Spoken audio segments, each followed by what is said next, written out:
వింత షరతు. అనగనగా ఒక రాజు. అతనికి కోపం ఎక్కువ.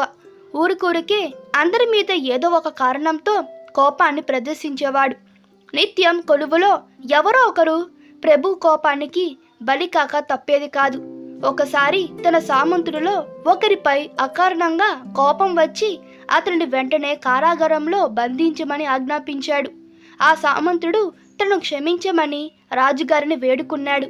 రాజుగారు ఆ సామంతుడితో, నువ్వు విడుదల కావాలంటే నేను చెప్పిన పని ఒకటి చెయ్యాలన్నాడు. చెప్పండి ప్రభు, మీరు అప్పచెప్పిన బాధ్యత నెరవేర్చేందుకు సాయశక్తులా ప్రయత్నిస్తాను అన్నాడు సామంతుడు.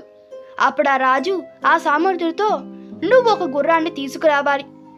ఆ గుర్రం తెల్లగాను ఉండకూడదు, గోధుమ రంగుది కాకూడదు, లేత ఎరుపు రంగుది కాకూడదు, లేక అన్ని రంగులు కలిసినది కాకూడదు.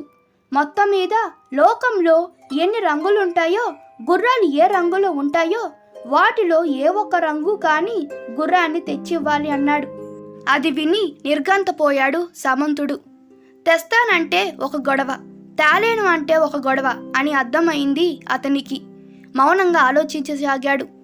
చెప్పు, అటువంటి గుర్రాన్ని తెచ్చిస్తానంటే కారాగారం నుంచి విడుదల చేస్తాను అన్నాడు రాజు.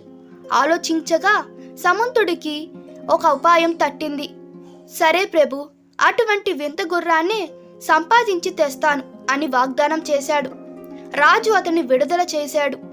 విడుదలైన వెంటనే రాజుతో సామంతుడు, ప్రభు, మీరు కోరిన వింత గుర్రాన్ని తోలుకొని రావడానికి నాకొక మనిషి మీరు నాతో పంపాలని కోరాడు. దాందేముంది అంటూ ఎవరక్కడ అని చప్పులు చాచాడు రాజు. ప్రభు, మన్నించాలి, నా మాట పూర్తి కాలేదు అన్నాడు సామంతుడు. ఇంకేంటి అసహనంగా అడిగాడు రాజు. సోమ, మంగళ, బుధ, గురు, శుక్రు, శని, ఆదివారాలు కానీ తమకు ఇష్టకిష్టమైన ఏ రోజైనా సరే అతన్ని పంపండి అన్నాడు సామంతుడు. మూర్ఖుడా, అలాంటి రోజు ఎక్కడైనా ఉంటుందా? నీ వింత షరతు వింతగానే ఉంది అంటూ గద్దించాడు రాజు. ప్రభువులు మన్నించాలి, మీరు అడిగిన లక్షణాలతో ఉన్న గుర్రం తీసుకురావాలంటే అలాంటి రోజు కూడా ఉండాలి కదా ప్రభు, వినయంగా అన్నాడు సామంతుడు. రాజు ముఖం రంగులు మారింది. తన తప్పును గ్రహించాడు. నీ తెలివితేటలు అభినందనీయం, మెచ్చుకోకుండా ఉండలేకపోతున్నానంటూ ఆయన మెడలోని రవ్వల హారాన్ని తీసి సామంతుడికి బహుకరించాడు.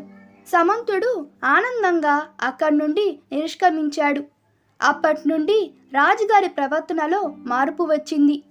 నీతి, కష్టం అందరికి వస్తుంది, అప్పుడు కుంగిపోకుండా ధైర్యంగా ఉండాలి.